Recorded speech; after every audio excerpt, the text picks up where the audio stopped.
కవిత అరెస్టును తీవ్రంగా ఖండించారు ఎమ్మెల్యే వేముల ప్రశాంత్ రెడ్డి. అరెస్టుకు వ్యతిరేకంగా న్యాయ పోరాటం చేస్తామన్నారు. కేసీఆర్ మీద కుట్రతోనే ఇదంతా చేస్తున్నారని ఫైర్ అయ్యారు. పూరితమైన ప్రచారం చేసింది. మాకెప్పుడు కూడా వాళ్ళతో అవగాహన లేదు. మేము వాళ్ళని ఎప్పుడు కూడా వ్యతిరేకిస్తూనే ఉన్నాం.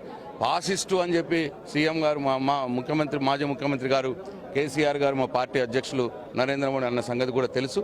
కాబట్టి డెఫినెట్గా వాళ్ళు కేసీఆర్ టీఆర్ఎస్ పార్టీని మొత్తంకే అంతమొందించాలి అనే ఒక దుష్టపూరితమైన కుట్రపూరితమైన ఇవాళ తెలంగాణ నుంచి ఒక గొంతు ఉండకుండా చేసే విధంగా రేపు పొద్దున కాంగ్రెస్ పార్టీని ఎట్లన్నా ఏమన్నా చేయొచ్చు.